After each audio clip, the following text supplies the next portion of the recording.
एक बर्फ से ढके जंगल में कुछ जाइंट फूल्स भयानक तरीके से दहाड़ रहे थे। वहां एक आदमी ठंड के कपड़े पहने उन भेड़ियों से जान बचाकर भाग रहा था। वो भागते हुए परेशान होकर कहता है कि अगर वो पूरी स्पीड में भी दौड़े तब भी इन भेड़ियों से पीछा छुड़ाना मुमकिन नहीं। तभी उसका एक साथी सजेस्ट करता है कि उन्हें इन जानवरों का ध्यान भटकाने के लिए खाना फेंकना चाहिए। थोड़ी ही दूर पर एक बड़ा सा मॉन्स्टर बुरी तरह जख्मी हालत में खून से लथपथ होकर कर्रा रहा था। एक और घायल आदमी वहां खड़ा ये सब देखकर चौंक जाता है और अपनी वाइस लीडर को आवाज लगाता है। ये वाइस लीडर और कोई नहीं बल्कि मारिया कैरेबेल थी। वो बिना डरे उस मॉन्स्टर से लड़ने के लिए पोजीशन ले लेती है। वो अपने साथियों को ऑर्डर देती है कि वो लोग भागना जारी रखें, पीछे का सारा मामला वो खुद संभाल लेगी। अगले ही पल एक मॉन्स्टर के अंदर से व्हाइट और लाइट ब्लू एनर्जी का एक जबरदस्त धमाका होता है और वो चिल्लाते हुए राख में बदल जाता है। जब धुआं छटता है तो वहां नीचे मारिया खड़ी हुई दिखाई देती है। चारों तरफ बर्फ और टूटे हुए आइस के टुकड़े हवा में उड़ रहे थे। एक बहुत बड़ा सफेद भेड़िया जोर से दहाड़ता है। उसके ठीक सामने एक आदमी तलवार और शील्ड लेकर खड़ा था। फिर अचानक से रेड एनर्जी का ब्लास्ट होता है जब उसकी तलवार और शील्ड उस मॉन्स्टर से क्लैश करती है। ये आदमी फिलियन मार्शल आर्ट्स का 4th ईयर का स्टूडेंट बैरम ह्यूगो था। वो उस मॉन्स्टर के भारी हमले को रोकते हुए काफी स्ट्रगल कर रहा था और मानता है कि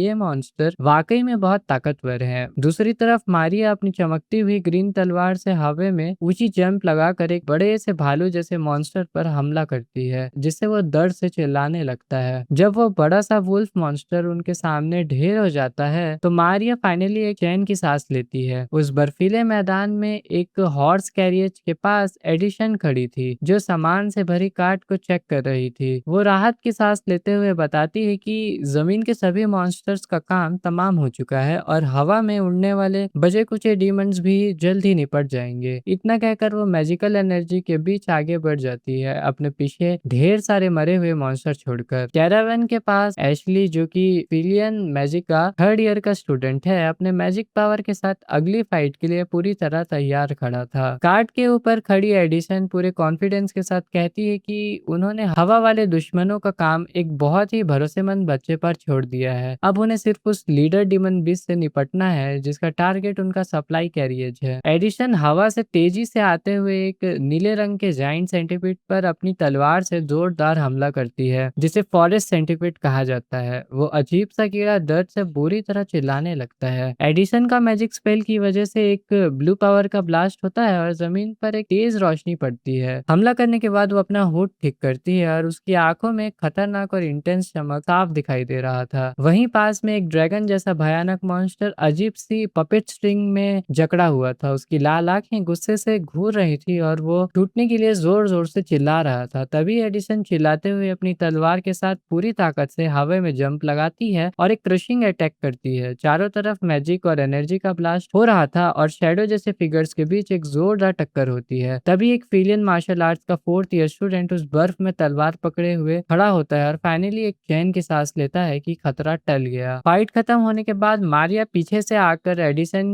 की उसकी शानदार फाइट के लिए तारीफ करती है और एडिसन भी उसे सेम कॉम्प्लीमेंट वापस देती है। अब चारों एडिसन, मारिया, एशली और बैरम उस बर्फीले जंगल में आगे बढ़ रहे थे। जब एडिसन उन सब से पूछती है कि कहीं उन्हें कोई चोट तो नहीं लगी तो बैरम बड़े कॉन्फिडेंस से बताता है कि ये फाइट उसके लिए तो एक वार्म अप के बराबर भी नहीं थी। मारिया भी एडिसन की लीडरशिप की तारीफ करते हुए कहती है कि उसे उन लोगों की इतनी टेंशन लेने की जरूरत नहीं है क्योंकि उनके अंदर अभी बहुत स्टेमिना बचा है। एशली भी थोड़ा हिचकिचाते हुए मारिया की बात से एग्री करता है। एडिसन उन्हें मुड़कर देखती है पर बाहर से कुछ नहीं बोलती, पर अंदर ही अंदर उसे सच्चाई पता थी। वो सोच रही थी कि भले ही ये लोग खुद को कितने भी ठीक बता रहे हो पर असलियत में वो सब अपनी लिमिट्स क्रॉस कर चुके हैं। जब से ये भयानक विंटर शुरू हुई है तब से वो लोग बिना रुके लगातार लड़े जा रहे हैं। एडिशन दिल से चाहती है कि वो उन्हें थोड़ा आराम करने का मौका दे सके। तभी सीन एक ग्रैंड व्हाइट कैसल के पास शिफ्ट होता है जहाँ कई क्लॉक्ड फिगर्स बड़े बड़े आर्म्ड स्टैचूज पर तीर चला रहे थे। एडिशन अपने ख्यालों में आगे सोचती है कि उनके एकेडमी के प्रोफेसर तक को बॉर्डर के फ्रंट लाइंस पर भेज दिया गया है, तो ऐसे सीरियस हालत में आराम करने जैसी लग्जरी के बारे में सोचना भी बेकार है। वो पूरे बर्फीले नजारे को देखते हुए बस यही उम्मीद कर रही थी कि काश ये सर्दियाँ किसी तरह जल्दी से खत्म हो जाए। अपने फोकस को वापस प्रेजेंट में लाते हुए वो सबको ऑर्डर देती है कि फिलहाल वो सब एक जगह जमा हो जाए और एक छोटा सा ब्रेक लेते हैं, क्योंकि किसी को नहीं पता था कि कि कब कोई पगलाया हुआ डीमन बीस्ट दोबारा उन पर हमला कर दे। पर अचानक से वहां का माहौल पूरी तरह बदल जाता है। एक बहुत ही खतरनाक और भारी प्रेशर उन सबको अपनी गिरफ्त में ले लेता है, जिससे सब बुरी तरह घबरा जाते हैं। उन्हें लगता है कि शायद किसी कैप्टन लेवल डीमन बीस्ट ने उन पर हमला कर दिया है और वो पैनिक करते हुए एडिसन से आगे का ऑर्डर मांगते हैं। लेकिन एडिसन उस अजीब सी एनर्जी को पहचान लेती है और उन्हें शांत रहने को कहती है। तभी उस बर्फीले जगह में डार्क कपड़े पहने एक लड़का उनके सामने से अपीयर होता है। ये और कोई नहीं बल्कि रोनन था, जो एक हल्की सी स्माइल के साथ उन सबका हाल चाल पूछता है।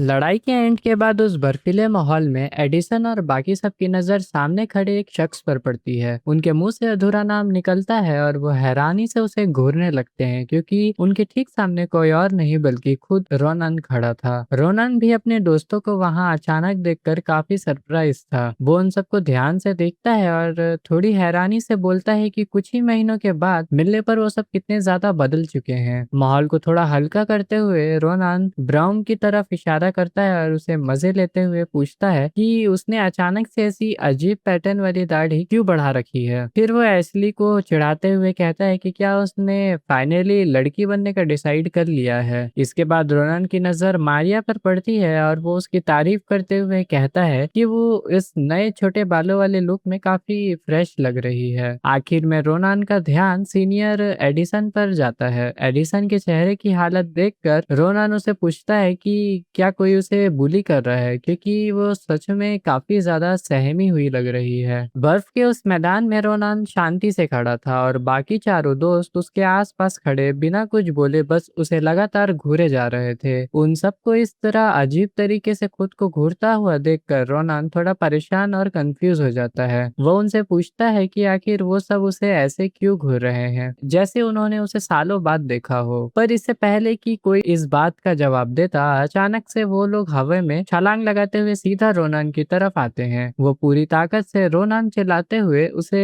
कसकर गले लगाने के लिए उस पर कूद पड़ते हैं। अचानक हुए इस इमोशनल हमले से रोनान बुरी तरह चौंक जाता है और उसे संभलने का मौका बिल्कुल भी नहीं मिलता। वो अपना बैलेंस खो बैठता है और जोर से चीखते हुए सीधे नीचे बर्फ पर जा गिरता है। उसके गिरते ही बाकी के दोस्त भी उसके पीछे पीछे उस पर कूद पड़ते हैं। अगले ही पल नजारा कुछ ऐसा था कि वो पूरा ग्रुप बर्फ पर गिरा हुआ था, जहां सभी दोस्त रोनान के ऊपर चढ़े हुए थे और उसके एक बड़ा सा ग्रुप हक दे रहे थे। रोनान अपने दोस्तों के उस बोझ के नीचे दबा हुआ पूरी तरह हैरान था। उसे कुछ समझ नहीं आ रहा था कि आखिर चल क्या रहा है और वो बड़ी कंफ्यूजन में उनसे पूछता है कि आखिर अचानक से उन सबको क्या हो गया है जो वो इस तरह का बर्ताव कर रहे हैं। बर्फ पर लेटे हुए रोनान अपने दिमाग में बीते हुए वक्त का हिसाब लगाने लगता है। वो अंदाजा लगाता है क्योंकि अभी सर्दियां चल रही हैं, तो उसके उस गहरी नींद में जाने के बाद से अब तक शायद कुछ ही महीने बीते होंगे। पर जब वो अपने दोस्तों को अपनी तरफ हैरानी से देखते हुए और रो रो कर उसे कसकर गले लगाते हुए देखता है, तो वो थोड़ा शॉक हो जाता है। उसके दिमाग में एक बहुत ही डरावना ख्याल आता है और वो घबराते हुए खुद से पूछता है कि कहीं उसका शक सच तो नहीं है। फिर कुछ देर बाद वो सब वहां उस बर्फीले माहौल में एक जलती हुई आग और एक कैरियज के पास आकर बैठ जाते हैं। रोनान अभी भी इस अचानक हुए बदलाव और अपने आसपास के हालत को हजम नहीं कर पा रहा था। वो आग की तरफ देखते हुए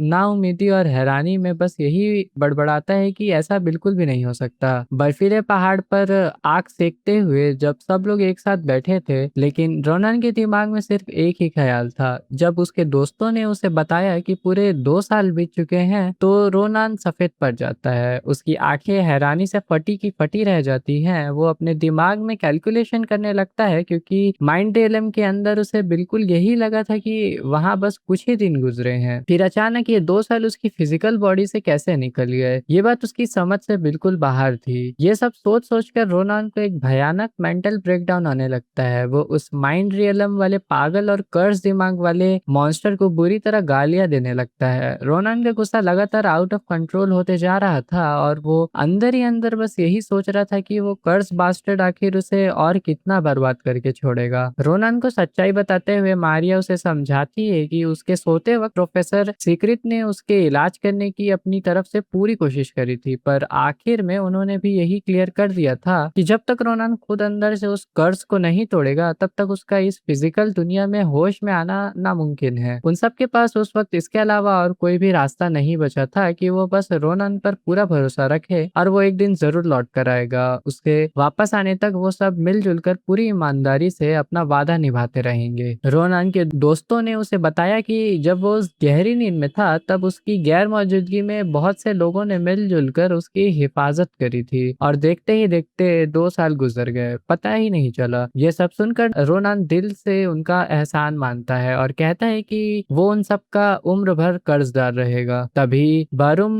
हंसते हुए बताता है कि इन पिछले 2 सालों में रोनान की साफ सफाई और हाइजीन का पूरा ध्यान उसी ने रखा था। वो अपनी तारीफ करते हुए रोनान से पूछता है कि उसने सच में एक अच्छा काम किया है ना। ये सुनकर रोनान थोड़ा हैरान हो जाता है और मुस्कुराते हुए कहता है कि तभी वह उठने के बाद सोच रहा था कि वो 2 साल सोने के बावजूद इतना साफ सुथरा फ्रेश कैसे लग रहा है। वो अपने सीनियर को इस अजीब पर जरूरी मदद के लिए शुक्रिया अदा करता है, लेकिन फिर रोनान के दिमाग में एक सवाल आता है और वो थोड़ा क्यूरियस होकर बारूम से पूछता है कि आखिर उसने अचानक से उसकी इतनी देखभाल करने का फैसला क्यों किया। जवाब देने के बजाय बारूम अनजान बनते हुए पूछता है कि रोनान का आखिर क्या मतलब है, लेकिन अचानक रोनान इस टॉपिक से बैक ऑफ कर लेता है, जैसे उसे आगे नहीं जानना इस स्पेसिफिक बारे में। एशली भी स्माइल के साथ रोनान को तसल्ली देते हुए कहता है कि उसे अब अपनी बहन की टेंशन लेने की बिल्कुल भी जरूरत नहीं है। वो बताता है कि स्टीफन ने उसकी बहन के आसपास एकदम कड़ी और अभेद्य सिक्योरिटी लगा रखी है, और वैसे भी महाराज के महल से ज्यादा सुरक्षित जगह इस पूरी दुनिया में उसकी बहन के लिए और कोई भी नहीं हो सकती थी। ये सुनकर रोनान के चेहरे पर एक सुकून आ जाता है। वो सोचता है कि अगर स्टीफन ने उसकी बहन की जिम्मेदारी उठाई है तो फिर अब डरने की कोई बात नहीं बची। वो इस बात से काफी राहत महसूस करता है कि उसके पीछे से सबने हर चीज को कितने अच्छे से संभाल कर रखा है। रोनान अचानक से थोड़ा सीरियस हो जाता है और मारिया से अभी अभी हुए इस भयानक मॉन्स्टर अटैक के बारे में पूरी डिटेल मांगता है। गिरते हुए बर्फ के बीच मारिया याद करते हुए बताती है कि जिस कैरियज पर हमला हुआ था वो कोई आम कैरियज नहीं बल्कि कैरावेल मर्चेंट की स्पेशल सप्लाई कैरावेन थी। वो आगे समझाती है कि जिस ट्रेड रूट से वो कैरावेन गुजर रही थी वो उस पूरे इलाके का सबसे सिक्योर और सेफ रास्ता माना जाता था, इसलिए इतने सुरक्षित रास्ते पर अचानक किसी कैरावेन पर इतना बड़ा हमला होने की कोई मामूली बात बिल्कुल नहीं थी। पर मारिया के हिसाब से सबसे अजीब और परेशान करने वाली बात यह थी कि नॉर्थ की तरफ से इन डरावने डीमन बीस्ट का इस तरह से झुंड बनाकर वहां तक आना, क्या इन भयंकर सर्दियों में ऐसा होना सच में मुमकिन भी था। मारिया रोनान को हल्का फुल्का अंदाजे में ताना मारती है कि पूरे हल्के फुल्के अंदाज में ताना मारती है कि पूरे 2 साल बाद नींद से जगने के बाद उसके पास उन सबसे पूछने के लिए अपने और अपने दोस्तों के बारे में ढेर सारे पर्सनल सवाल होने चाहिए थे, पर नहीं, उसे तो अभी भी पूरी दुनिया के हालात की टेंशन लेने की वही पुरानी आदत लगी हुई है। मारिया कहती है उन्हें रोनान की तक आदत पड़ जानी चाहिए थी। वो सब हंसते हुए इस बात से सहमत होते हैं कि 2 साल बीत जाने के बाद भी रोनान बिल्कुल वैसा ही है और उसकी ये आदत कभी नहीं बदलने वाली। एडिसन रोनान से पूछती है कि क्या उसे अपने दोस्तों के हाल चाल से कोई लेना देना नहीं है, उसे बस पूरी दुनिया की पड़ी रहती है। रोनान जो इस बात से बिल्कुल अनजान था, उसे कुछ समझ नहीं आता। वो एडिसन के चेहरे पर बन रहे अजीब से एक्सप्रेशन को देखकर थोड़ा कंफ्यूज होकर पूछता है कि अचानक उसके चेहरे का रंग क्यों बदल गया है। तभी एशली इस बातचीत के बीच आता है और उस पिछले अटैक और इस खतरनाक सर्दी का पूरा सच सबको एक्सप्लेन करना शुरू करता है। बर्फ से ढके उस जंगल और गिरती हुई बर्फ के बीच एशली बताता है कि इस बर्बादी की शुरुआत ठीक 1 साल पहले हुई थी और इस सब के पीछे और कोई नहीं बल्कि विच ऑफ विंटर का हाथ है। ये खौफनाक नाम सुनते ही रोनान के होश पूरी तरह उड़ जाते हैं। वो अपने इन कानों पर यकीन नहीं कर पाता और खुद से सवाल करने लगता है कि क्या उसने अभी जो नाम सुना वो सच था। एक बर्फीले धमाके और तबाही का फ्लैशबैक घूमने लगता है। ये वही औरत थी जिसने पास्ट में पूरी दुनिया को बर्फ की एक मोटी और ठंडी चादर में जमा दिया था। उसने अपनी जानलेवा सर्दी से अनगिनत मासूमों और बेबस लोगों को तड़पा तड़पा कर मौत की नींद सुला दिया था। रोनान के जहन में बस उस तबाह हुए बर्फीले शहर और उस लंबी सफेद बालों वाली औरत की झलक पूरी तरह ताजा हो जाती है। वो उस औरत को किसी आम विलन की तरह नहीं बल्कि पूरे एम्पायर के इतिहास के सबसे भयानक और सबसे डरावनी क्रिमिनल के रूप में जानता था। वो गहराई में सोचता है कि उस पागल औरत को तो हिस्ट्री के हिसाब से काफी सालों बाद दुनिया के सामने आना चाहिए था, तो फिर वो अभी कैसे आ गई। उसके दिमाग में एक ही सवाल घूम रहा था कि क्या उसके सोते हुए वक्त में आने वाला फ्यूचर पूरी तरह से बदल चुका है, और अगर बदला है तो आखिर ऐसा क्या हुआ। एशली समझाता है कि इस पूरी तबाही और इस खतरनाक सर्दी की असली जड़ बाहर कहीं नहीं बल्कि उनकी अपनी फिलियन एकेडमी के अंदर ही छुपी हुई थी। सबसे हैरानी की बात तो ये थी कि वो विच ऑफ विंटर कोई और नहीं बल्कि पिछले साल की सबसे होशियार और टॉप फ्रेशमैन स्टूडेंट थी। एक लड़की जो नॉर्थ से आई थी, जिसके लंबे सफेद बाल थे और जो हमेशा एक स्टाफ पकड़े रहती थी। एवेलिन ड्रोजा। एकेडमी में जब से सीनियर्स और जूनियर्स की पहली मीटिंग हुई थी, तब से ही सबका ध्यान एवेलिन पर ही टिका रहता था। वो एक ऐसी होनहार और ताकतवर स्टूडेंट थी जिससे एकेडमी को बहुत उम्मीदें थी। एक दिन जब उसका मैच एकेडमी की सबसे ताकतवर स्टूडेंट एलिजाबेथ के साथ हुआ, तो एवेलिन ने उसे सिर्फ हराया ही नहीं बल्कि एकदम खतरनाक और बुरी तरह तबाह कर देने वाली जीत हासिल करी थी। रोनान डर और हैरानी के साथ पूछता है कि क्या एली सच में उससे हार गई थी। एशली बताता है कि एक दिन अचानक सब कुछ बदल गया। एवेलिन ने किसी पागलपन में एकेडमी के बीचों बीच प्लाजा में खड़े होकर अपनी पूरी ताकत से सर्दी की एक ऐसी खतरनाक और तबाह करने वाली लहर छोड़ दी जिसने सब कुछ बर्फ में जमा दिया, और उसी दिन इस पूरी दुनिया पर इस भयानक विंटर का पहला हमला हुआ था। रोनान पूछता है कि अगर उसने ये सब किया था तो अब वो कहाँ है, क्योंकि जिस तरह की तबाही आई हुई है वो आसानी से मर तो नहीं सकती। वो सवाल करता है कि क्या किसी को उसके ठिकाने का सच में नहीं पता। एस्ली जवाब देता है कि उन्हें उस लड़की को ढूंढने या परेशान होने की जरूरत नहीं है। वो राज खोलते हुए बताता है कि वो which of winter of fortress of screams यानी लोडोलैंड नाम के एक भयानक किले के अंदर मौजूद है। पर सबसे हैरान करने वाली बात ये थी कि एवेलिन वहाँ किसी आम कैद में नहीं थी। किले के अंदर वो अपने ही हाथों और जादू से बनाई हुई एक नीली और चमकती हुई बर्फ की आइस प्रिजन में खुद को कैद करके बैठी है। एक ऐसी जेल जिसे तोड़ना किसी के बस की बात नहीं है। एशली आगे बताना शुरू करता है कि फिलियन के बीचों बीच वो सर्दी का जो भयानक धमाका शुरू हुआ था, वो देखते ही देखते एकेडमी के बाउंड्रीज क्रॉस कर गया। उसकी बात के साथ ही सीन शिफ्ट होता है और फ्लैशबैक्स दिखते हैं कि एक बहुत ही तेज और चकाचौंध कर देने वाला आइस मैजिक का एक्सप्लोजन होता है, जिसने पल भर में पूरे शहर को अपनी बर्फीली चादर से ढक लिया था। सब लोग इस तबाही को देखकर बुरी तरह से चौंक गए थे। फिलियन के प्रोफेसर्स को जैसे ही सरटेक का एहसास हुआ, उन्होंने अचानक एक नीली और ताकतवर एनर्जी के साथ बिना एक सेकंड वेस्ट किए तुरंत एक्शन लिया। दूसरी तरफ एवेलिन, जो कि अब विच ऑफ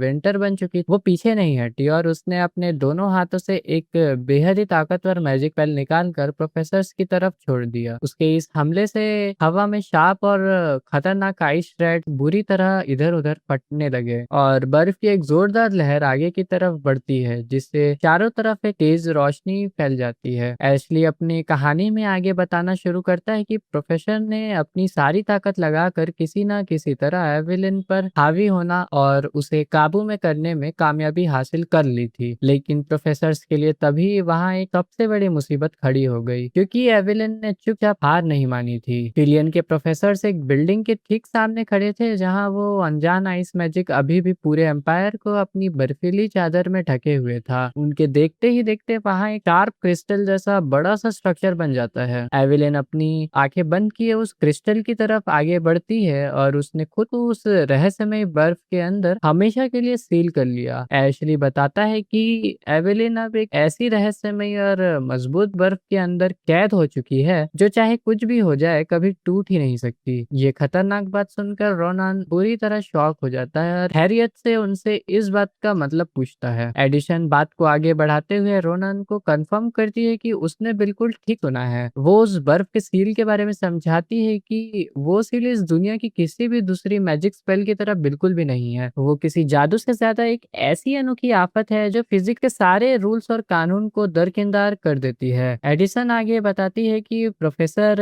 नेबिरोस, वोट सेंट, जाइपा और उनके जैसे दुनिया के और भी बहुत से ताकतवर लोगों ने उस बर्फ को तोड़ने की पूरी कोशिश कर ली थी, पर उनमें से कोई एक शख्स भी उस बर्फ पर एक छोटी सी खरोच तक नहीं डाल पाया। ये सारी बातें सुनकर रोनान अपने ही ख्यालों में डूब जाता है और अंदर ही अंदर सोचने लगता है कि उसकी पिछली जिंदगी में भी ये विच ऑफ विंटर एक ऐसी भयानक आफत थी जिसकी कल्पना करना भी दिन नहीं था। उसकी आंखों में एक गहरा डर और सीरियसनेस आ जाता है, क्योंकि उसे समझ आ गया था कि सच्चाई तो ये है कि अब तक जो कुछ भी तबाही उन्होंने देखी है वो बस एक छोटी सी शुरुआत है। रोनान आग के सामने बैठे अपने पिछले जन्म के उन खौफनाक पलों को याद करने लगता है जब चारों चारों तरफ सिर्फ 4 पाए स्टार थे। उसकी पिछली जिंदगी में वो सर्दी कोई आम सर्दी नहीं थी, बल्कि उसने पूरी जमीन को एक जमे हुए ग्लेशियर में बदल दिया था। जो आम लोग उस सर्दी की आदत नहीं डाल पाए, वो बिना कुछ समझे ही अपने घरों में पूरी तरह बर्फ बनकर जम गए थे। एविलिन को मारना इसलिए इतना मुश्किल था क्योंकि उसकी आइस मैजिक की रेंज एक तबाही के लेवल की थी। अपने उस बर्फीले इलाके में उसके पास माना की कोई लिमिट नहीं थी, जिससे वो एक ऐसी आफत बन चुकी थी जिसे रोकना लगभग नामुमकिन सा लगता था। रोनान याद करता है कि उसकी पिछली जिंदगी में सिर्फ एक ही शख्स था जो उस चुड़ैल के सामने टिक सका था, और वो था स्वॉर्ड सेंट स्क्लिफन। डार्क आर्मर पहने स्क्लिफन और एविलिन के बीच एक ऐसी भयानक जंग हुई थी जिसने पूरे एम्पायर का नक्शा ही बदल कर रख दिया था। कई दिनों तक बिना रुके चली उस टक्कर में आखिरकार स्क्लिफन ने अपनी टेम्पेस्ट स्वॉर्ड एविलिन के दिल के अंदर आर पार कर दी थी और बड़ी मुश्किल से वो जीत हासिल करी थी। वापस प्रेजेंट में आते हुए रोनान आग सेकते हुए सोचता है कि भले ही एविलिन इतिहास की सबसे ताकतवर औरत थी, पर पिछली बार उसके पास ऐसी अनब्रेकेबल डिफेंस वाली ताकत नहीं थी जैसे आज है। अब पास्ट के मुकाबले बहुत कुछ बदल चुका था। रोनान को पूरा शक था कि इस सब के पीछे नेबुला काइजर का हाथ है, क्योंकि इस लेवल की तबाही मचाना सीधा तौर पर एम्पायर के खिलाफ एक खुली जंग का ऐलान था। वो अंदाजा लगाता है कि अगर दुश्मन इतने निडर हो गए हैं कि इतना बड़ा कदम उठा ले, तो इसका मतलब है कि उनका कोई बिशप लेवल का लीडर मैदान में उतर चुका है। ये सब सोचकर रोनान थोड़ा शॉक हो जाता है कि इतनी लंबी नींद से जागते हुए उसे इन सब मुसीबतों का सामना करना पड़ रहा है। रोनान को इतनी गहरी सोच में डूबा देख मारिया उसे तसल्ली देती है कि उसे अभी इतनी ज्यादा टेंशन लेने की जरूरत नहीं है। मारिया को पूरा यकीन था कि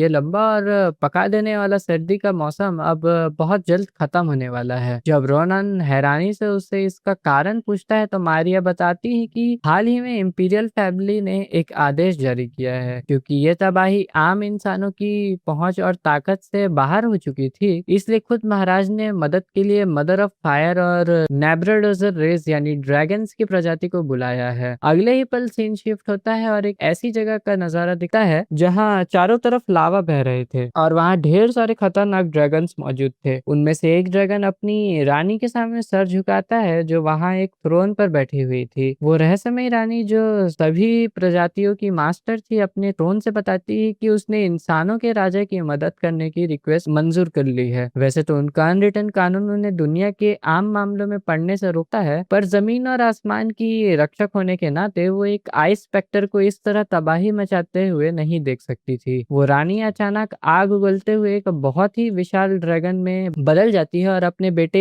टेर ग्रेनेट को आदेश देती है कि वो इंसानों की जमीन पर जाए, इस सर्दी का नामो निशान मिटा दे और दुनिया का बैलेंस बिगड़ने वाले उस दुश्मन की राख को हवा में उड़ा दे, ताकि सभी प्रजातियों को इससे एक सबक मिले। अपनी माँ का हुक्म मानते हुए टेर ग्रेनेड तुरंत तैयार हो जाता है। वहाँ आग का एक जोरदार धमाका होता है और अगले ही पल वो विशाल ड्रैगन एक लाल बालों वाले इंसान के रूप में बदल जाता है, जिसके अंदर से आग की बेहिसाब एनर्जी निकल रही थी। अब वो सब इंपीरियल कैपिटल वेलोन पहुंचते हैं, तो वहाँ काफी भारी बर्फबारी हो रही थी और लोगों को आने जाने में काफी मुश्किलें का सामना करना पड़ रहा था। रोनान एशली को ध्यान से देखते हुए कहता है कि वो सब उसे काफी बिजी लग रहे हैं। कैरावेन स्पॉट ड्यूटी से आते ही वो लोग वापस तुरंत गार्ड ड्यूटी पर लग गए हैं, जबकि उन्होंने आराम करने का सोचा था। एशली उसकी बात से सहमत होते हुए बताता है कि तबाही के बाद इस शहर की रिकंस्ट्रक्शन करने में टेलीकिनेटिक स्पेल्स काफी जरूरी होते हैं, इसलिए आराम का वक्त बिल्कुल भी नहीं मिलता। कैपिटल की हालत और लोगों की मेहनत देखकर रोनान खुद से एक वादा करता है कि भले ही वो लगातार 2 साल सोता रहा, पर अब वो बिल्कुल भी आराम नहीं करेगा और जी जान से मेहनत करेगा। थोड़ा आगे चलने के बाद वो लोग रोनान के घर के पास पहुंचते हैं, तो वहां का नजारा देखकर रोनान के होश पूरी तरह से उड़ जाते हैं। उसका छोटा सा घर अब किसी विशाल किले जैसा लग रहा था, जिसके चारों तरफ एक बहुत ही बड़ी और ऊंची डिफेंस वॉल बनी हुई थी। वहां चप्पे चप्पे पर इंपीरियल गार्ड्स अपने फुल हैवी आर्मर में तैयार खड़े थे और घर की छत से लेकर मेन एंट्रेंस तक इंपीरियल कैसल का फ्लैग लहरा रहा था। रोनान बुरी तरह चौंक जाता है और घबराते हुए पूछता है कि आखिर उसके घर के आसपास इतनी बड़ी दीवारें और सेना क्यों खड़ी कर दी गई है। एशली थोड़ा हंसते हुए उस याद दिलाता है कि उसने पहले ही बताया था कि कैपिटल में अब इस जगह से ज्यादा सेफ और सुरक्षित और कोई भी नहीं है। वो खुलासा करते हुए कहता है कि जब रोनन का इलाज चल रहा था, तब स्क्लिटन ने मुंह मांगी भारी कीमत देकर आसपास की सारी जमीन खरीद ली थी। उसने बिना वक्त गवाह ग्रेंशिया फैमिली के आदमियों को लगाकर रिकॉर्ड टाइम में उस आम से घर को एक अभेद्य किले में बदल दिया था। ये सारी बातें सुनकर रोनान एक लंबी राहत की सांस लेता है। वो अंदर ही अंदर मान जाता है कि स्टीफन ने इन 2 सालों में अपना बिल्कुल भी वक्त बर्बाद नहीं किया है और वो पहले से कहीं ज्यादा खतरनाक और शार्प हो चुका होगा। रोनान इस बात को लेकर काफी एक्साइटेड था कि शायद स्टीफन ने अपना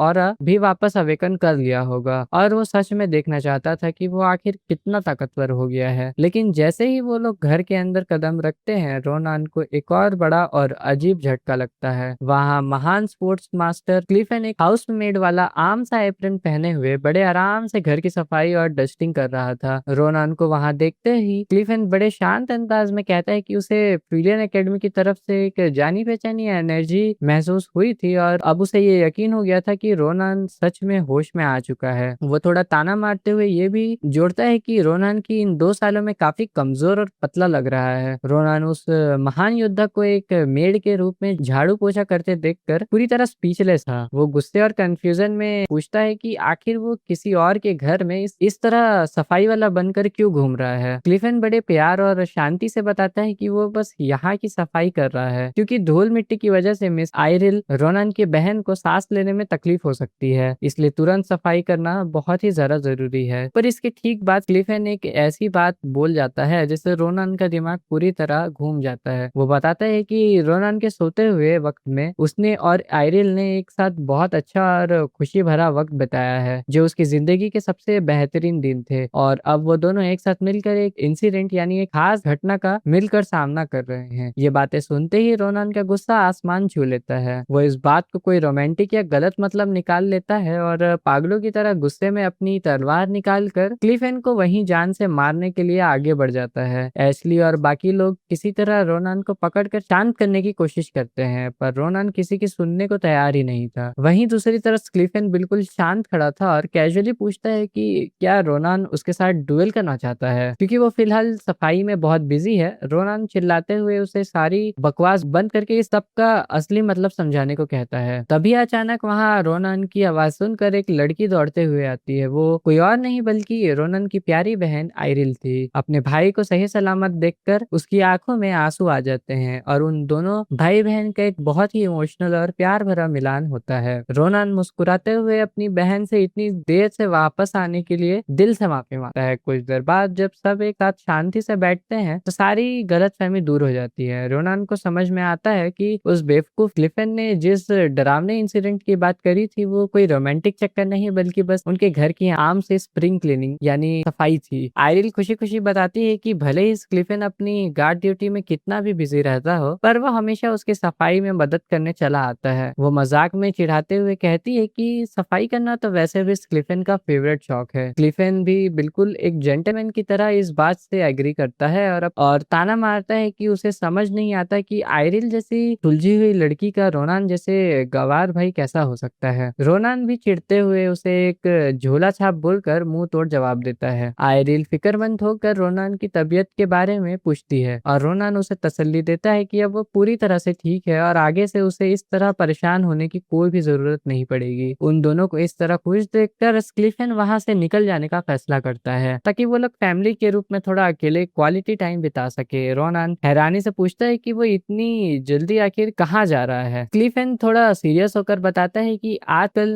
नॉर्थ के इलाकों में कुछ बहुत ही शक के घेरे वाली हरकतें देखी जा रही हैं। ग्रांशिया फैमिली का मेन रिप्रेजेंटेटिव होने के नाते उसे खुद वहां जाकर इन हालात का जायजा लेना होगा। वो जाते जाते रोनान की तरफ ध्यान से देखता है जिसके अंदर से अब एक खतरनाक ड्रैगन जैसी ताकतवर और भयंकर ऑरा बाहर निकल रही थी। ये देखकर स्टीफन को पूरा यकीन हो जाता है कि रोनान अब अपने परिवार की हिफाजत अकेले करने के काबिल हो चुका है। इससे पहले कि स्टीफन वहां से निकलता, रोनान उसे रोककर उसे ग्रांशिया फैमिली के नाम के कुछ पासेज या टिकट्स मांगता है। जब स्टीफन हैरानी से इसका कारण पूछता है तो रोनान बताता है कि उसे बहुत जल्द एक ऐसी जगह का रास्ता तय करना है जिसे लोडोलैंड कहते हैं, वही खतरनाक जगह जहां एवेलिन क्या थी। कहानी अचानक से एक बिल्कुल अलग और डरावनी जगह पर शिफ्ट होती है। ये नेबुला क्लाइजर का एक स्पेशल टॉर्चर और एक्सपेरिमेंट एरिया था जहां इंसानों को जानवरों की तरह पिंजरों में कैद किया गया था। एक छोटा से सेल के अंदर 2 लोगों को दीवार पर जंजीर से लटकाया गया था और उनकी आंखों पर पट्टी पट्टी बंधी हुई थी। उम्मीद उनमें से एक औरत थी जिसका नाम टिलिलिया था, जिस पर ग्रैंड कैप्पाडोकिया में भयानक आतंकवाद फैलाने का बड़ा इल्जाम लगा था। दूसरा एक आदमी था जिसका नाम डोरन था, जिसे ग्रांशिया डची के खिलाफ जासूसी करने के जुर्म में पकड़ा गया था। तभी वहां अंधेरे कोने से एक रहस्यमय शख्स चलकर उनके सामने आता है। उसकी जादुई ताकत का एहसास होते ही वो औरत घबराते हुए बोलती है कि ये स्टार्स की बहुत ही प्योर और अजीब सी पावर है। वो रहस्यमय शख्स जिसने हाथों में ग्लव पहने हुए थे उन दोनों से शांति से कहता है कि अब उन्हें घबराने की कोई भी जरूरत नहीं है। वो उनका ब्रेन वॉश करने के इरादे से बोलता है कि उनके अंदर का वो तड़पने वाला दर्द, वो गहरा दुख और वो बदला लेने वाला गुस्सा, अब उन सभी जज्बातों को एक सही और बड़ा अंजाम मिलने वाला है। वो उन्हें चिल्ड्रन ऑफ द स्टार्स कहकर बुलाता है और उन्हें स्टार्स के आशीर्वाद की तरफ आगे ले जाने का वादा करता है। अगले ही पल वो अनजान शख्स अपने हाथों से एक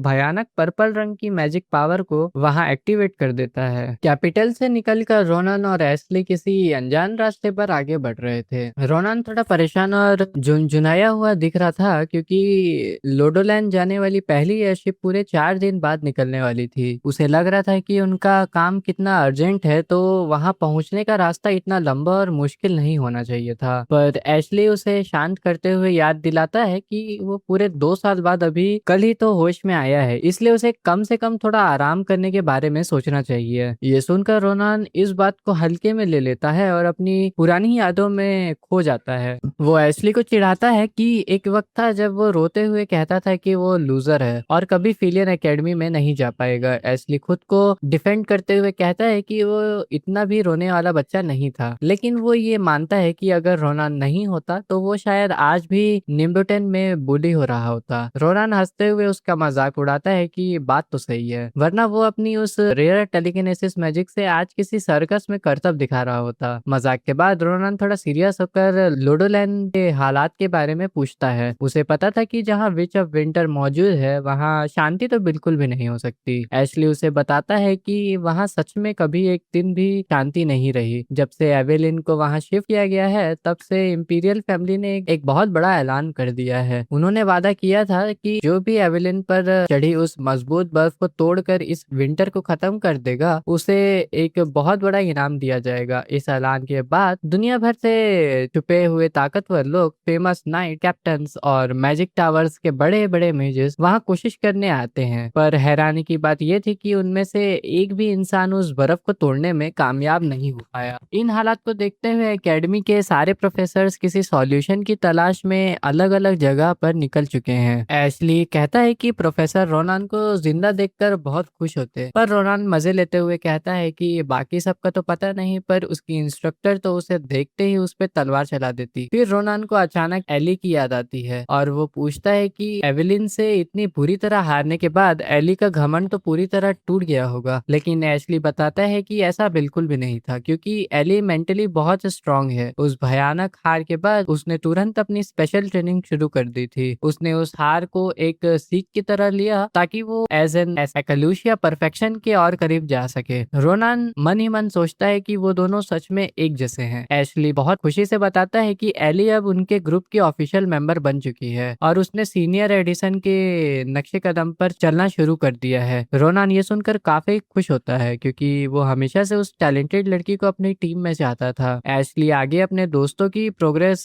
बताता है कि उनके बाकी सभी मेंबर्स ने भी बहुत मेहनत करी है। सीनियर बैरम और मारिया पहले से कहीं ज्यादा ताकतवर हो गए हैं और सीनियर एडिशन अब स्टूडेंट काउंसिल प्रेसिडेंट बन चुकी है। एशली थोड़ा शर्माते हुए अपनी भी तारीफ करता है कि उसने भी उस खतरनाक ग्रीमोर किताब से बहुत हार्ड ट्रेनिंग की है जो रोनान ने उसे दी थी। रोनान को यकीन नहीं होता कि एशली ने उस पागल कर देने वाली बुक पर गिव अप नहीं किया। वो एशली की प्रोग्रेस चेक करने के लिए अचानक से उस पर जोरदार पंच मार देता है, पर एशली बिना किसी परेशानी के उस हमले को ब्लॉक कर देता है। रोनान खुश होता है कि एशली ने उसे ब्लॉक कर लिया, वरना वो अपना हाथ पीछे खींचने ही वाला था। एशली हंसता है कि 2 साल बाद मिलते ही रोनान ऐसी खतरनाक बातें क्यों कर रहा है, पर साथ ही एशली भी तय कर लेता है कि वो रोनान को अपनी मेहनत दिखा कर रहेगा। The sparring match. एशली अपने मैजिक का यूज करके आसपास के बिखरे हुए पत्थरों को एक छोटी दीवार बनाता है और रोनान पर सीधा हमला कर देता है। रोनान बचने के लिए पीछे हटता है, पर एशली लगातार उस पर प्रेशर बनाता है और पत्थरों का एक बड़ा सा गोला बनाकर रोनान को उसके अंदर कैद कर लेता है। उसके तुरंत बाद बाद वो नीचे की तरफ से एक बहुत बड़ा आइस स्पीयर बनाता है और उस पत्थर के गोले के आर पार कर देता है। लेकिन रोनान अपनी ब्रूट स्ट्रेंथ से उस पत्थर के गोले को तोड़कर बाहर निकल आता है। उसकी आंखें गुस्से और फोकस से लाल थी। वो पूरी स्पीड से अपना शॉर्ट डैगर एशली के तरफ फेंकता है, पर एशली कंसंट्रेशन के साथ एक इनविजिबल बैरियर बनाता है जिससे डैगर वहीं रुक जाता है। अगले ही पल रोनान फ्लैश की तरह एशली के पीछे पहुंच जाता है और अपनी लॉन्ग स्वॉर्ड से अटैक कर देता है। एशली तुरंत दोबारा अपना बैरियर लगाता है। उन दोनों के अटैक क्लैश होने से वहां की बर्फ हवा में उड़ जाती है और एक बहुत बड़ा एक्सप्लोजन होता है। जब धुआं छटता है तो रोनान हवा में उड़ते हुए अपने डैगर को वापस पकड़ लेता है, जबकि एशली इस इंटेंस फाइट के बाद पूरी तरह से थक कर जमीन पर गिर जाता है। रोनान मुस्कुराते हुए एशली की तारीफ करता है कि वो सच में बहुत ताकतवर हो गया है। उसने एशली की फास्ट कास्टिंग स्पीड, उसके कॉम्बैक रिएक्शन और उसके डर रहित कॉन्फिडेंस को क्लियरली नोटिस किया था। एशली हाँफते हुए बताता है कि उसने सच में इन 2 सालों में बहुत ही ज्यादा मेहनत करी थी। रोनान खुश होकर ऐलान करता है कि एशली इस टेस्ट में पास हो गया है और इस खुशी में उसने एशली को अपने नए एडवेंचर पर साथ ले जाने का फैसला किया है। वो एक बहुत ही डरावना और पागलपन वाला एक्सप्रेशन बनाकर एशली को धमकाता है कि अगर उसने मना किया तो उसका अंजाम वो क्या होगा वो खुद जानता है। ये डरावना चेहरा देखकर एशली बुरी तरह घबरा जाता है और डर के मारे चीख पड़ता है। 3 दिन बाद का नजारा दिखाता है कि जहां वो दोनों एक सी पोर्ट पर खड़े थे और एयरशिप्स निकलने के लिए तैयार थी। एशली नोटिस करता है कि रोनान किसी का बेसब्री से इंतजार कर रहा है। जब वो उसे इस बारे में पूछता है तो रोनान हाँ में सर हिलाता है। तभी उन्हें अपनी तरफ आते हुए एक शख्स दिखाई देता है जिसके चेहरे पर एक बहुत बड़ा और डरावना स्कार था। ये शख्स और कोई नहीं बल्कि एलिजाबेथ एक्लुसिया थी। उसे देखकर रोनान हल्की सी मुस्कान के साथ एशली को बताता है कि ये उसकी वही डरावनी दोस्त है जिसका उस विच ऑफ विंटर के साथ अभी एक बहुत बड़ा हिसाब चुकाना बाकी है। लोडोलन निकलने से ठीक एक दिन पहले एलिजाबेथ अपने मैंशन की बैल्कनी में खड़ी होकर गिरती हुई बर्फ को देख रही थी और किसी गहरी सोच में डूबी हुई थी। तभी वहां रोनान आता है और उसे मजाक में टोकते हुए कहता है कि इतनी ठंड में अगर वो ऐसे ही बिना हिले खड़ी रही तो एक दिन बर्फ बनकर वहीं जम जाएगी। एलिजाबेथ मुड़ कर देखती है और ताना मारती है कि पूरे 2 साल गुजर गए हैं पर रोनान की चालाकी बिल्कुल नहीं बदली। वो उसे ठीक होकर वापस आने पर उसका वेलकम करती है। रोनान हाथ हिलाकर उसे ग्रीट करता है और थोड़ा हैरान होकर कहता है कि उसने तो सोचा था कि एलिजाबेथ उसे 2 साल बाद सही सलामत देखकर चौंक जाएगी, पर उसने तो बिल्कुल नॉर्मल रिएक्ट किया। एलिजाबेथ मुस्कुराते हुए बताती है कि वो अगर शौक होने का नाटक करना भी चाहती तो नहीं कर सकती थी, क्योंकि रोनान के जागते ही उसके अंदर से ऐसी खतरनाक और जानी पहचानी एनर्जी निकली थी जिसे मिस करना बिल्कुल नामुमकिन था। वो आगे कहती है कि रोनान को ठीक ठाक देखकर लग रहा है कि उसका इलाज काफी अच्छा रहा। रोनान इस बात से सहमत होता है पर मजाक में कहता है कि ठीक होने में उसकी उम्मीद से थोड़ा ज्यादा ही वक्त लग गया। पर फिर वो एलिजाबेथ को ध्यान से देखता है और उसकी तारीफ करता है कि इन 2 सालों में उसने जरूर कोई बहुत ही भयानक ट्रेनिंग करी है, क्योंकि वो 2 साल पहले वाली एलिजाबेथ के मुकाबले अब कहीं ज्यादा ताकतवर लग रही है। एलिजाबेथ थोड़ी ना नुक्कर करते हुए कहती है कि एक्लुसिया खानदान का होने के नाते इतनी ताकत आना तो एक आम सी बात है, पर वो ये भी मानती है कि उसके अंदर अभी भी कुछ कमियां बची हैं जिन्हें पूरी तरह से ठीक करना बाकी है। ये सब सुनकर रोनान को लगता है कि उसने अपने अगले सफर के लिए बिल्कुल एक सही पार्टनर ढूंढ लिया है। वो एलिजाबेथ के सामने अचानक से लोडोलैंड जाने का टिकट निकाल कर रख देता है और उससे अपने साथ नए एडवेंचर पर चलने को कहता है। लोडोलैंड का नाम सुनकर और टिकट देखकर एलिजाबेथ पूरी तरह चौंक जाती है और हैरियत से पूछती है कि क्या ये वही है जो वो सोच रही है। रोनान बात साफ करते हुए कहता है कि वो लोग सीधा विच ऑफ विंटर यानी एविलिन से मिलने जा रहे हैं। वो एलिजाबेथ को उसका वादा याद दिलाता है और समझाता है कि उसने अपने चेहरे और बॉडी पर वो जख्मों के निशान इसलिए ठीक नहीं किए थे ताकि वो उस भयानक हार को हमेशा याद रख सके। रोनान उसे कहता है कि हमेशा पास्ट की बातों को लेकर पीछे मुड़कर देखने से कुछ बदलने वाला नहीं है, इसलिए कभी कभी सीधे मुसीबत से आंखें मिलाकर टकराना पड़ता है। रोनान की इन सीधी बातों से एलिजाबेथ थोड़ी स्टन हो जाती है। वो चिढ़ते हुए कहती है कि किसी लड़की के दिल की बात बिना परमिशन के इस तरह सीधे बोल देना रोनान की वही पुरानी बदतमीजी है। पर इन सब के बावजूद वो उसके साथ खुशी खुशी लोडोलैंड चलने के लिए पूरी तरह से तैयार हो जाती है। अगले ही नजारे में उनकी एयरशिप समुंदर के ऊपर उड़ते हुए एक ऐसी सिटी की तरफ जा रही थी जो पानी में तैरती हुई लग रही थी। वहां पहुंचने पर उनका स्वागत के नाम का एक पास गार्ड ने किया। उसने बड़े आदर के साथ अपना इंट्रोडक्शन दिया और कहा कि एलियन के इतने बेहतरीन लोगों को वहां गाइड करने में उसे बहुत गर्व महसूस हो रहा है। वहीं पास में एशली थोड़ा डरा हुआ था, जिसे देखकर रोनान उसे चिढ़ाते हुए कहता है कि अभी से डरने का कोई फायदा नहीं है, क्योंकि अंदर हालात और भी ज्यादा खराब और डरावने होने वाले हैं। ये सुनकर एशली बुरी तरह घबरा जाता है। फिर के उन्हें अपने पीछे आने को कहता है ताकि वो उन्हें सीधा विच ऑफ विंटर के पास ले जा सके। जब वो लोग उस किले के अंदर के प्रिजन एरिया से गुजर रहे थे तो वहाँ काफी बुरी हालत में कैद लोग दिख रहे थे, जो डरावनी और टूटी हुई आवाजों में स्टार्स से दुआ मांग रहे थे। ये अजीब हालत देखकर रोनन कमेंट करता है कि ये जगह पहले की तरह आज भी उतनी ही लाइवली और अजीब लग रही है। वो गार्ड से पूछता है कि क्या इस जेल में सिर्फ उस खास रिलीजन के बिलीवर्स ही भरे पड़े हैं। कि उन्हें एक जगह रोकता है और बताता है कि वो लोग फाइनली अपनी मंजिल पर पहुंच गए हैं। वो उन्हें पहले ही चेतावनी देता है कि अंदर सर्दी का लेवल किसी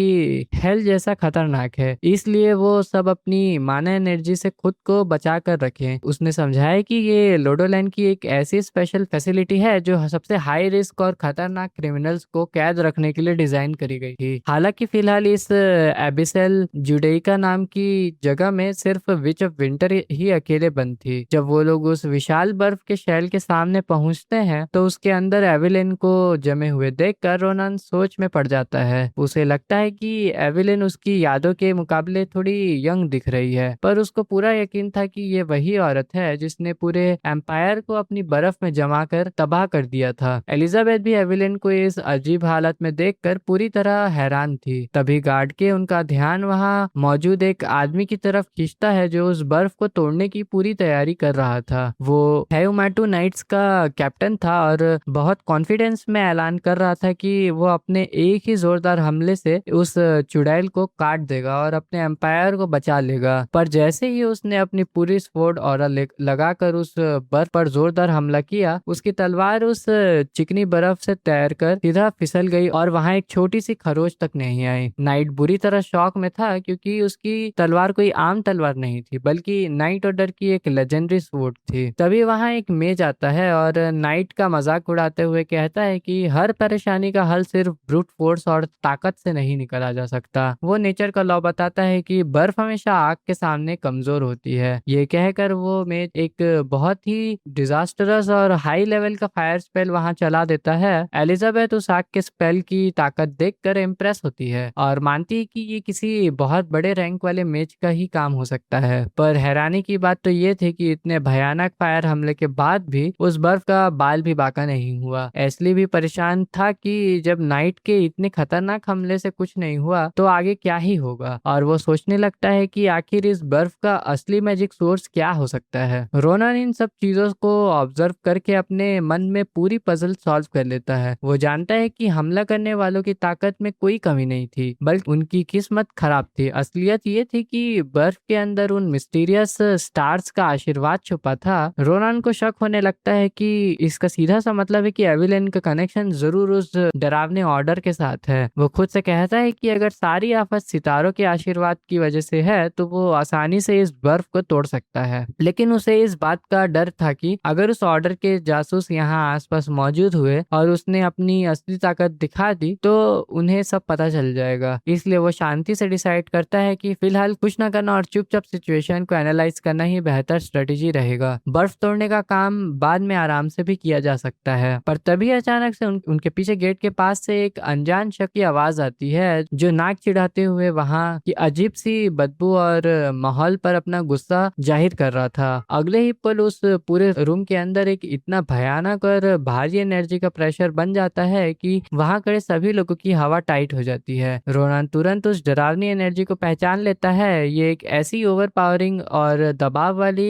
मौजूदगी थी जो आम इंसानों और दूसरी ताकतवर प्रजातियों के बीच का फर्क एक झटके में साफ दिखा देती है। उसने ये एनर्जी पहले भी महसूस करी थी और वो बिना किसी डाउट के समझ जाता है कि ये और कोई नहीं बल्कि एक ड्रैगन का ऑरा है। गेट से एक लाल बालों वाला शख्स बाहर निकलता है। वो वहां खड़े सभी इंसानों को डिस्गस्टिंग वाली नजरों से देखता है और उन्हें अपने सामने सर झुकाने का हुक्म देता है। वो पूरे एटीट्यूड और घमंड में ऐलान करता है कि अब इस बर्फीले सर्दी और विंटर का अंत होने वाला है और ये अंत उस लाई हुई आग की बख्शिश के जरिए पूरा होगा। होगा। जैसे ही वो लाल बालों वाला ड्रैगन विच ऑफ विंटर के उस कमरे में एंटर करता है, वहाँ का माहौल एकदम टेंस हो जाता है। वो गुस्से में गार्ड के से इस बात का हिसाब मांगता है कि जब उसके जैसे महान शख्स ने वहाँ आने का आदेश दिया था तो उस कमरे में दूसरे लोग क्या कर रहे हैं। गार्ड के उस ड्रैगन के भयानक दबाव के आगे कांपते हुए माफी मांगता है और बताता है कि उन्हें जो नोटिस मिला था उसके हिसाब से ड्रैगन को अगले दिन आना था। ये सुनते ही ड्रैगन का गुस्सा आसमान छू लेता है। उसके पीछे से एक बहुत ही विशाल और खतरनाक मैजिकल पावर का ब्लास्ट होता है। वो उस गार्ड को नीचे दिखाते हुए कहता है कि एक आम इंसान की इतनी हिम्मत कैसे हुई कि वो उस पर गलती करने का इल्जाम लगाए। ड्रैगन के उस भारी दबाव और जानलेवा ब्लड लस्ट की वजह से कमरे में मौजूद बाकी लोगों की हालत खराब हो जाती है और वो खून की उल्टियां करने लगते हैं। ड्रैगन आगे घमंड से बताता है कि फायर रेस की वहां मौजूद ही उन आम लोगों के लिए उनकी औकात से बड़ी बात है। ड्रैगन फैसला करता है कि सबने अपनी हद पार कर दी है और वो उन्हें राख में बदलने के लिए अपना एक खतरनाक फायर ड्रैगन स्पेल तैयार करता है। पर इससे पहले कि ड्रैगन अपना हमला कर पाता, रोनान बिजली की स्पीड से जंप करके उसके ठीक सामने आ खड़ा होता है और सीधा उसके हाथ को रोक देता है। रोनान पूरे गुस्से में उस ड्रैगन को छिपकली कहकर ताना मारता है और चेतावनी देता है कि हद उसने नहीं बल्कि इस छिपकली ने पार करी है और उसका ये बचपना यहाँ बिल्कुल भी नहीं चलेगा। वो साफ इशारा देता है कि अगर उसने एक और कदम आगे बढ़ाया तो वो उसे सिर्फ वार्निंग देकर नहीं छोड़ेगा। रोनान के आते ही कमरे का वो भयानक दबाव एकदम से गायब हो जाता है, जिससे बाकी लोग राहत की सांस लेते हैं। एलिजाबेथ तुरंत एशली का हाल पूछती है और एशली बताता है कि एलिजाबेथ की प्रोटेक्शन मैजिक की वजह से वो बच गया। वहीं दूसरी तरफ गार्ड के हैरानी से सोच रहा था कि ये सब बिल्कुल नामुमकिन है। उसने सुना था कि कैराका बहुत टैलेंटेड है, पर यहाँ रोनान अकेले ही एक जिंदा ड्रैगन को पूरी तरह रोके हुए था। ड्रैगन गुस्से में रोनान से पूछता है कि क्या उसने अभी जो भी बदतमीजी भरी बातें करी वो उसके लिए थी। रोनान भी बिना डरे जवाब देता है कि उसके अलावा और वहाँ कोई छिपकली तो नहीं है। रोनान उसे समझाता है कि उसके जैसे इमेच्योर बच्चों को नॉर्मली हैचलिंग्स कहा जाता है, पर अगर उसे इज्जत चाहिए तो उसे वैसे बिहेव भी करना पड़े। फिर रोनान अपनी ब्लड लस्ट दिखाते हुए ड्रैगन से पूछता है कि आखिर उसके दिमाग में क्या चल रहा था जो वो वहाँ मौजूद सारे मासूम लोगों को जिंदा जलाने वाला था। ड्रैगन अपने हाथों को वापस एक फ्लेमिंग ड्रैगन क्लॉ में बदलते हुए जस्टिफिकेशन देता है कि मदर ऑफ फायर की ऐसी कोई मर्जी नहीं थी कि इंसानों को बचाया जाए। उनका आदेश सिर्फ उस आइस स्पेक्टर को जलाना था, इसलिए वो बस अपने रास्ते में आने वाले कुछ कीड़े मकोड़ों को साफ कर रहा था। ये बोलकर वो सीधा रोनान पर एक जोरदार हमला कर देता है। रोनान भी अपनी तलवार की शेल से ही उसका हमला ब्लॉक कर देता है। जैसे ही वो दोनों एक दूसरे पर काउंटर अटैक करने के लिए आगे बढ़ते हैं, अचानक से हवा में से मैजिकल चेन्स निकल कर आती हैं और उन दोनों को बुरी तरह से जकड़ लेती हैं। रोनान बुरी तरह चौंक जाता है क्योंकि उसने वहां किसी औरा का नामो निशान तक महसूस नहीं हुआ। उसे एहसास होता है कि ये कोई आम ताकत नहीं है, क्योंकि ये चेन सिर्फ उसकी फिजिकल बॉडी को नहीं बल्कि उसके अंदर के माना को भी लॉक कर थी। तभी एक क्रो मास्क पहना हुआ शख्स उनके बीच कूद पड़ता है। वो उन्हें याद दिलाता है कि वो लोग एम्पायर के सबसे गहरे अंधेरे वाले हिस्से में हैं, जहां सबको बिना किसी एक्सक्यूज के रूल्स मानने ही पड़ते हैं। वो उन्हें वार्निंग देता है कि लोडोलैंड का इंचार्ज होने के नाते वो आगे कोई भी हंगामा बर्दाश्त नहीं करेगा। वो गार्ड अपना मास्क उतारता है और उसके पीछे से एक बूढ़ा आदमी निकलता है। वो ड्रैगन को धमकाता है कि मदर ऑफ फायर ने इस मिशन में रहम दिखाने को कहा था और अगर आज की इस हरकत की खबर बाहर गई तो ये फायर के हेयर के लिए बहुत शर्मिंदगी की बात हो। ड्रैगन इस धमकी पर घमंड से कहता है कि अगर इस बात की खबर देने के लिए कोई जिंदा ही नहीं बचा तो कोई प्रॉब्लम ही नहीं होगी। ये सुनकर वो बुढ़ा आदमी कहता है कि ताकतवर प्रजातियों के साथ यही प्रॉब्लम है, पर फिर भी वो लोग लोडोलैंड के प्रोसीजर्स को हर हाल में फॉलो करेंगे। अगले ही पल वहाँ चारों तरफ से ढेर सारे मास गार्ड प्रकट होते हैं और वो बूढ़ा आदमी अपने जान की बाजी लगाकर भी कानून बनाए रखने का ऐलान करता है। ये पूरी आर्मी देखकर ड्रैगन थोड़ा पीछे हटता है और जाते जाते उन्हें धमकी देता है अगली बार उसका आने से पहले वहाँ एक भी आम इंसान नहीं दिखना चाहिए, वरना वो किसी को भी नहीं छोड़ेगा। ड्रैगन के वहां से जाने के बाद रोनान उसकी घटिया पर्सनैलिटी पर कमेंट करता है और कहता है कि पता नहीं मदर ऑफ फायर अपने बच्चों की परवरिश कैसे कर रही है। फिर वो उस बूढ़े आदमी की तरफ मुस्कुराते हुए देखता है और उसे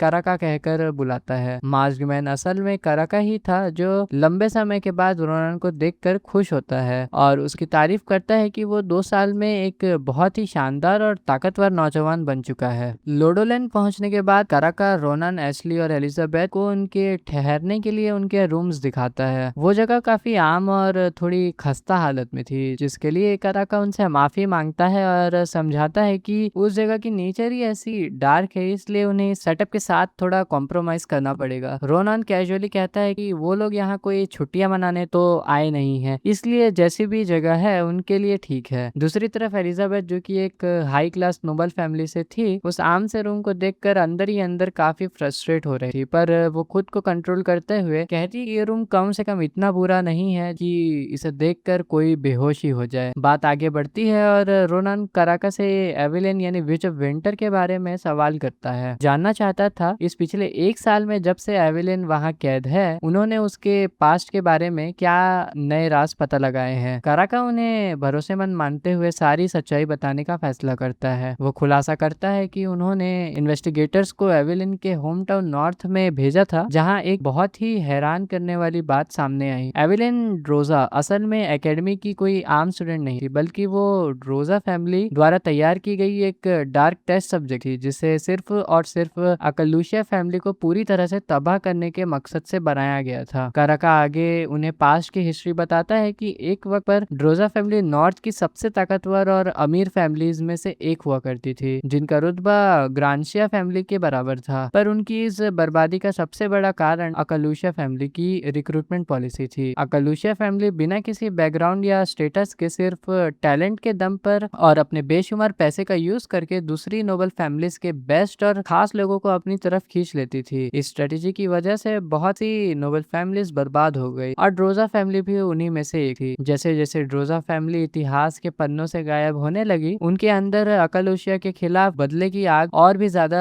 भड़कने लगी। उसी बदले को पूरा करने के लिए उन्होंने फॉरबिडन डार्क मैजिक और ऐसे खतरनाक ट्रेनिंग मेथड का यूज किया जो किसी जानवरों वाले अब्यूज से कम नहीं था, और इसी सब दर्द से एविलिन का जन्म हुआ है। ये सब सुनकर रोनान अंदाजा लगाता है कि इस पूरे विंटर क्राइसिस के पीछे सिर्फ एविलिन अकेले नहीं, बल्कि पूरी ड्रोजा फैमिली शामिल हो सकती है। पर काराका उसकी इस बात पर एक और राज खोलता है कि इस सर्दी के क्राइसिस के शुरू होते ही पूरी ड्रोजा फैमिली अचानक से कहीं गायब हो गई है। उन्होंने अपने पीछे एक छोटा सा निशान तक नहीं छोड़ा है, जैसे वो हवा में भाप बनकर उड़ गए हों। ये जानकर रोनान भी पूरी तरह शॉक रह जाता है। काराका बताता है कि इसलिए उन्हें एविलिन पर चढ़ी उस बर्फ को जल्दी से जल्दी तोड़ना होगा ताकि असली सच्चाई बाहर आ सके। जाते जाते काराकेन उन सब पर पूरा भरोसा दिखाते हुए कहता है कि भले ही वहाँ फायर का सक्सेसर मौजूद हो, पर उसे दिल से लगता है कि इस लंबी सर्दी का अंत रोनान और उसकी टीम ही करेगी। उन्हें आराम करने का बोलकर काराका रूम से चला जाता है। रूम से बाहर निकलते ही काराका को अपने चीफ इंट्रोगेटर से एक बहुत ही अर्जेंट और खतरनाक ट्रांसमिशन मिलता है। पता चलता है कि चर्च फेनेटिक्स के स्पेशल डिटेंशन विंग्स में एक बहुत बड़ा और जानलेवा दंगा भड़क गया है। सीन सीधा उस जेल की तरफ शिफ्ट होता है जहां एक भयानक और खूंखार नजारा देखने को मिलता है। बैंडेजेस से ढके हुए कुछ अजीब लोग, जिनकी आंखें लाल चमक रही थी और जो किसी ज़ॉम्बी की तरह रिएक्ट कर रहे थे, वो क्रो मास्क पहने हुए गार्ड्स को बुरी तरह से मार काट रहे थे। वही जमीन पर गार्ड के बहुत ही बुरी हालत में पड़ा हुआ था। उसका मास्क टूट चुका था और वो ये सब तबाही देखकर हैरत में था कि जिन क्रिमिनल्स को उन्होंने इतना टॉर्चर किया था कि वो ठीक से सांस तक नहीं ले पा रहे थे, उन्होंने अचानक जेल की स्पेशल लोहे की सलाखें कैसे तोड़ डाली। ये आम इंसान के बस की बात तो बिल्कुल भी नहीं लग रही थी। तभी एक ज़ॉम्बीफाइड कैदी गार्ड के पर हमला करने के लिए आगे बढ़ता है, पर इससे पहले कि वो उस तक पहुंच पाता, ऑरा से भरी हुई मैजिकल चेन आकर उस कैदी को बुरी तरह जकड़ लेती है। ये चेन किसी और की नहीं बल्कि काराका की थी, जो अपनी पूरी एलाइट टीम के साथ उस कत्लेआम वाली जगह पर पहुंच चुका था। काराका उस तबाही को देखकर एक अजीब सा ट्विस्टेड रिएक्शन देता है। वो कहता है कि उसे इस धोखे पर बहुत ज्यादा दुख हो रहा है, क्योंकि उन्होंने इन कैदियों को एक गहरे दोस्तों की तरह टॉर्चर किया था, उनके नाखूनों और दांत निकाले थे, और अब ये कैदी उन्हीं के पीठ में छुरा घोंप रहे हैं, जिससे उसका दिल दुख रहा है। अपने इस अजीब डायलॉग के बाद काराका तुरंत अपने आदमियों को इस दंगे को जल्दी और बेरहमी से खत्म करने का ऑर्डर देता है ताकि उनका और नुकसान ना हो। ऑर्डर मिलते ही काराका के आदमी उन ज़ॉम्बीफाइड कैदियों को बिना किसी रहम के पूरी तरह काटने और मारने लगे। काराका इंजर्ड गार्ड के पास जाता है और उसे थोड़ी देर और हिम्मत रखने को कहता है ताकि सिचुएशन कंट्रोल होते ही उसे तुरंत मेडिकल हेल्प दे जा सके। पर गार्ड के जानता था कि अब बहुत देर हो चुकी है, क्योंकि उसका जिसका बहुत खून बह चुका था। वो कराका से रिक्वेस्ट करता है कि उसकी जगह बाकी जिंदा गार्ड्स को बचाने पर फोकस किया जाए। अपनी आखिरी सांस लेते हुए के एक बहुत बड़ी वार्निंग देता है। वो बताता है कि इस दंगे में कुछ लोग बहुत अजीब हैं और जरूर उसके पीछे किसी अनजान मास्टरमाइंड का हाथ है जो कैदियों को अंदर से कंट्रोल कर रहा है। वो कराका को लोडोलैंड और इंपीरियल लॉ की रक्षा करने की दरख्वास्त करता है और उसके सामने ही दम तोड़ देता है। अपने लॉयल आदमी को इस तरह अपने सामने मरता देखकर कराका का गुस्सा अपने एक्सट्रीम लेवल पर पहुंच जाता है। वो समझ जाता है कि सिचुएशन सच में किसी के कंट्रोल में नहीं है। वो अपने चेहरे पर एक भयानक एक्सप्रेशन लाते हुए ऐलान करता है कि ये रात बहुत ही मुसीबतों भरी होने वाली है और आज उन्हें बहुत लेट तक ओवर टाइम करना पड़ेगा, जिसका सीधा सा मतलब था कि आज वहां उन दंगे करने वालों का एक बहुत ही भयानक अंजाम होने वाला है।